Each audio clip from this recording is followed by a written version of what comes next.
Hi எல்லாருக்கும் வணக்கம். இந்த விலாக் லாஸ்ட் ஃப்ரைடேலேருந்து விலாக் தான் அப்லோட் பண்ணியிருக்கேன். அன்றைக்கி பார்த்திங்கன்னா ஸ்கூலுக்கு கொடுத்து விடுறதுக்கு லஞ்சு உருளைக்கிழங்கு சாதமும் அது கூட பார்த்திங்கன்னா பீட்ரூட் பொரியல் தான் ரெடி பண்ணிகிட்ருக்கேன். எல்லாம் ரெடி ஆகிடுச்சு. உருளைக்கிழங்கு சாதம் கிளறி வச்சுட்டேன், பீட்ரூட் பொரியலும் ரெடி ஆகிடுச்சு. நான் ஸ்கூலுக்கு அனுப்பிச்சாச்சு. இப்போ ஸ்கூலுக்கு போயிட்டு வந்த உடனே பார்த்திங்கன்னா தனேஷ் அண்ணா கூட விளையாட ஆரம்பிச்சிட்டாரு. ஒரு பார்சல் வந்திருக்கு. என்னென்னு பார்த்தீங்கன்னா பேம்பர்ஸ் ஃப்ளிப்கார்ட்டில் பார்த்திங்கன்னா ஆஃபர் போயிட்டு இருந்தது. அதனால் காம்போ பேக்காக பார்த்திங்கன்னா வாங்கியாச்சு. அந்த பாக்ஸ் பார்த்திங்கன்னா அன்பாக்ஸ் பண்ணக்குள்ளே தனிஷ் அதில் ஏறி உட்காந்து அவர் பாட்டுக்கு விளையாண்டுட்டுருக்காரு. பாருங்கள் எவ்வளோ ஜாலியாக விளையாண்டுட்டுருக்காருன்னு. மேலே உட்காந்துட்டிங்களா? இப்படி பார்த்திங்கன்னா சாட்டர்டே மார்னிங் பார்த்திங்கன்னா பிரேக்ஃபாஸ்ட்டாக ரெடி பண்ணிகிட்ருக்கேன். பெரிய வெங்காயம், காரத்துக்கு பச்சை மிளகாய், அது கூட பார்த்திங்கன்னா தக்காளி, பீன்ஸ் எல்லாம் போட்டு வதக்கிட்டு அது கூட பார்த்திங்கன்னா ஓட்ஸ் பார்த்திங்கன்னா ஆல்ரெடி நான் வந்து வறுத்து வச்சுருக்கேன். இப்போ வந்து நான் வந்து ஓட்ஸ் உப்புமா தான் செஞ்சிட்ருக்கேன். சாட்டர்டே மார்னிங்க்கு இட்லி தோசைக்கெலாம் பார்த்திங்கன்னா மாவு தீர்ந்துருச்சு. இந்த சாட்டர்டே சண்டே தான் அரைச்சி வைக்கணும். அதனால் ஓட்ஸ் இருந்தது. அதனால் பிரேக்ஃபாஸ்ட்டுக்கு பார்த்திங்கன்னா காய் போட்டு ஓட்ஸ் உப்புமா மாதிரி செஞ்சுட்டு ரொம்ப நல்லா இருந்தது, டேஸ்ட்டாக இருந்தது. ட்ரை பண்ணி பாருங்கள். சண்டே பார்த்திங்கன்னா மாவு அரைச்சிட்டேன். மண்டேக்கு பார்த்திங்கன்னா மார்னிங் பார்த்திங்கன்னா தக்காளி சட்னி தான் ப்ரிப்பேர் பண்ணிகிட்ருக்கேன். நகுல் ஸ்கூல் லஞ்ச் கொடுத்து வரதுக்கு இட்லியும் தக்காளி சட்னி தான் காம்பினேஷன். இந்த தக்காளி சட்னி ரெசிபி வேணுன்னா கமெண்ட் பாக்ஸில் கமெண்ட் பண்ணுங்கள் ஃப்ரெண்ட்ஸ். நகுலுக்கு லஞ்ச் பேக் பண்ணி கொடுத்துட்டு அதுக்கப்புறமா பார்த்திங்கன்னா ஈரல் வாங்கிட்டு வந்திருந்தாங்க. தனிஷ்க்கு பார்த்திங்கன்னா ஈரல் மாதிரி கொஞ்சம் தண்ணி குழம்பு மாதிரி வச்சுட்டு இட்லி செஞ்சுருந்தேன். கூடவே பார்த்திங்கன்னா நேற்று வச்சுருந்த மீன் குழம்பு இருந்தது. சாதம் எல்லாம் வடித்து எடுத்தாச்சு.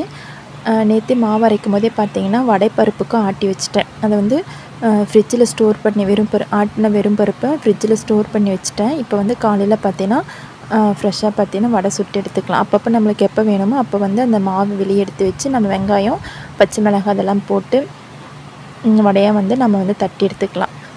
இந்த மாதிரி ஸ்டோர் பண்ணி வைக்கிறது பார்த்திங்கன்னா ரொம்ப யூஸ்ஃபுல்லாக இருக்கும். ஒரு டைம் மாவு அரைக்கும் போது இந்த மாதிரி அரைச்சி பட்டாணி பருப்பு அரைச்சி வச்சிட்டோம் அப்படின்னா வேணுங்கிறப்ப பார்த்திங்கன்னா நம்ம வந்து கிட்ஸுக்கு பார்த்திங்கன்னா ஸ்நாக்ஸாக செஞ்சு கொடுத்துடலாம்.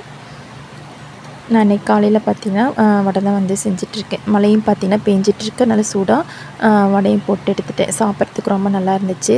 தனிஷ் தூங்க வச்சுட்டு கொஞ்சம் வீடெல்லாம் க்ளீன் பண்ணலான்ட்டு வீடெல்லாம் பெருக்கிட்டு அதுக்கப்புறம் பார்த்திங்கன்னா மாப்பும் போட்டு விட்டுட்டேன். தூங்கும்போது பார்த்திங்கன்னா இந்த மாதிரி செஞ்சு வச்சிட்டோம் அப்படின்னா அவங்க ஸ்கூல்லேருந்து வந்துடுவார். தனிஷை தூங்கி எழுந்திரிச்சு அந்த டைமில் பார்த்திங்கன்னா அவங்க விளையாடுறதுக்கு கரெக்டாக இருக்கும். நாம் வந்து அந்த டைமில் டிஸ்டர்ப் பண்ணது தேவையில்லை.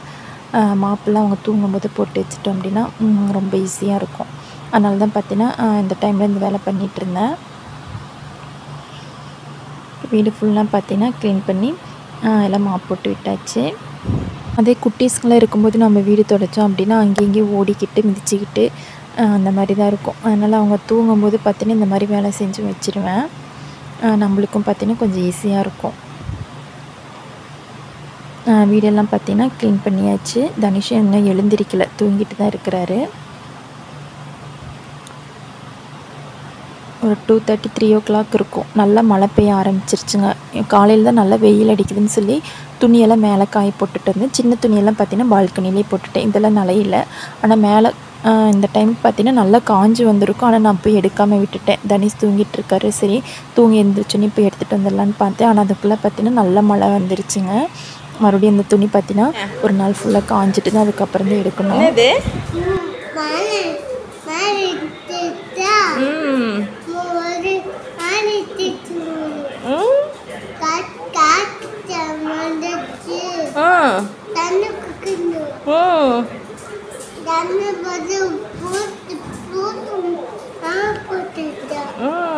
அப்புறம் ஆமாம்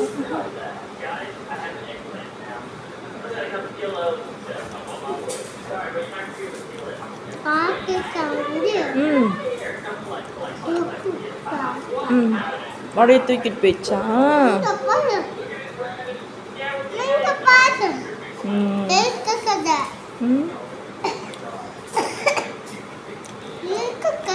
சைக்கிள் கதை சொல்லுங்க.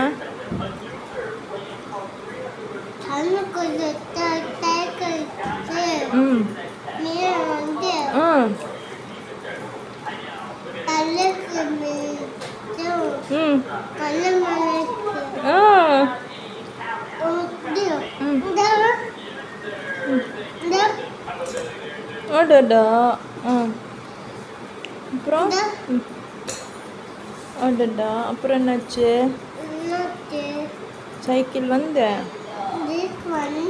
ம்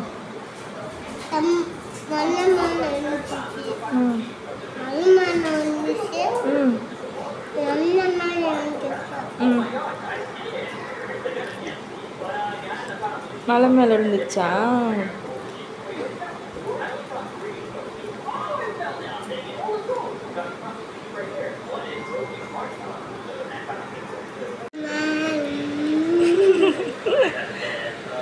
ரெடி?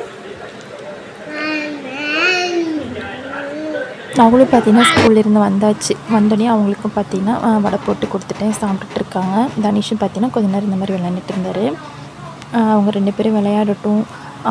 துணியெல்லாம் பார்த்தீங்கன்னா வாஷ் பண்ணி வச்சுருந்தேன். அதெல்லாம் பார்த்தீங்கன்னா நகளுடைய அப்பாவுடைய ட்ரெஸ் எல்லாம் பார்த்தீங்கன்னா அயன் பண்ணி கையோடு எடுத்து வச்சலாம்னு சொல்லிட்டு தான் அயன் பண்ணிகிட்ருக்கேன். இந்த மாதிரி வாஷ் பண்ண கிளாத் பார்த்தீங்கன்னா கையோட அயன் பண்ணி எடுத்து வச்சிட்டோம் அப்படின்னா நம்மளுக்கு அடுத்தடுத்த நாள் வியர் பண்ணுறதுக்கு ரொம்ப ஈஸியாக இருக்கும். நான் பார்த்தீங்கன்னா எப்போயுமே கடையில் கொடுத்து அயன் பண்ணவே மாட்டேன். இந்த மாதிரி ஃப்ரீ டைம் கிடைக்கும்போது எப்பப்போ ஃப்ரீ டைம் கிடைக்குமோ அப்போல்லாம் பார்த்தீங்கன்னா இந்த மாதிரி ட்ரெஸ் எல்லாம் அயன் பண்ணி எடுத்து வச்சுருவேன். ஆஃபீஸ் வியர் ட்ரெஸ் எல்லாம் பார்த்தீங்கன்னா ஒரு வாரத்துக்கான ட்ரெஸ், ஒரு 5 ட்ரெஸ்ஸு, ஒரு 5 ஃபேண்ட்டு அந்த மாதிரி தான் இருக்கும். அதனால் எனக்கு பார்த்தீங்கன்னா அயன் பண்ணுறதுக்கு ரொம்ப ஈஸியாகவும் இருக்கும். எப்போ டைம் கிடைக்குதோ அந்த டைமில் நான் வந்து அயன் பண்ணி எடுத்து வச்சுருவேன். அதுவும் தனிஷ் தூங்குகிற டைம், அவங்க விளையாடுற டைமில் பார்த்து நகுல் வந்த பிறகு அவங்க விளையாடுற டைம் பார்த்து தான் நான் வந்து அயன் பண்ணுவேன். அப்போ தான் கொஞ்சம் நாமளும் ஃப்ரீயாக இருக்கும். அந்த டைமில் நம்ம வந்து இந்த வேலை செய்கிறதுக்கு ரொம்ப ஈஸியாகவும் இருக்கும். இப்போ பார்த்து நல்லா ட்ரெஸ் அயன் பண்ணி எடுத்து வச்சுட்டேன். கண்மணி குடில் சேனலை சப்ஸ்கிரைப் பண்ணாமல் பார்த்துட்ருக்கீங்கன்னா நம்ம சேனலை சப்ஸ்கிரைப் பண்ணிவிட்டு பாருங்கள். அப்போ தான் நான் அடுத்தடுத்த போகிற வீடியோ உங்களுக்கு நோட்டிஃபிகேஷன் உங்கள் மொபைலுக்கு மிஸ் ஆகாமல் வந்துக்கிட்டே இருக்கும். சப்ஸ்கிரைப் பண்ணிவிட்டு பக்கத்தில் இருக்கிற பெல் ஐக்கனையும் ப்ரெஸ் பண்ணுங்கள் ஃப்ரெண்ட்ஸ், மறக்காமல். லாஸ்ட் வீடியோவில் நான் வந்து ப்ளவுஸ் கட்டிங் வீடியோ ஒரு கிளிப் ஆட் பண்ணியிருப்பேன். இப்போ பார்த்தீங்கன்னா ப்ளவுஸ் பார்த்தீங்கன்னா ஃபினிஷ் பண்ணியாச்சு. லைனிங் ப்ளவுஸ் தான் நான் வந்து ஸ்டிச் பண்ணியிருக்கேன். இன்னும் கொக்கி மட்டும் கட்டணும். கொக்கி கட்டிட்டேன் அப்படின்னா ஃபினிஷிங் முடிஞ்சிடும். Normal lining blouse round neck வச்சு தான் வந்துட்டு நான் வந்து நார்மலாக ஸ்டிச் பண்ணியிருக்கேன். இந்த ப்ளவுஸுடைய அவுட்ஃபிட் எப்படி இருக்குன்னு சொல்லிட்டு எனக்கு கமெண்ட் பண்ணுங்கள் ஃப்ரெண்ட்ஸ்.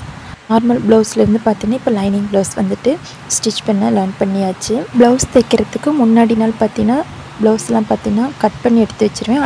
அடுத்த நாள் டைம் கிடைக்கும் போது பார்த்தீங்கன்னா மிஷினில் உட்காந்துனா பார்த்தீங்கன்னா ஸ்டிச் பண்ணி முடிச்சிடுவேன். இந்தளவுக்கு பார்த்தீங்கன்னா ஓரளவுக்கு நல்லா லேர்ன் பண்ணியிருக்கேன்.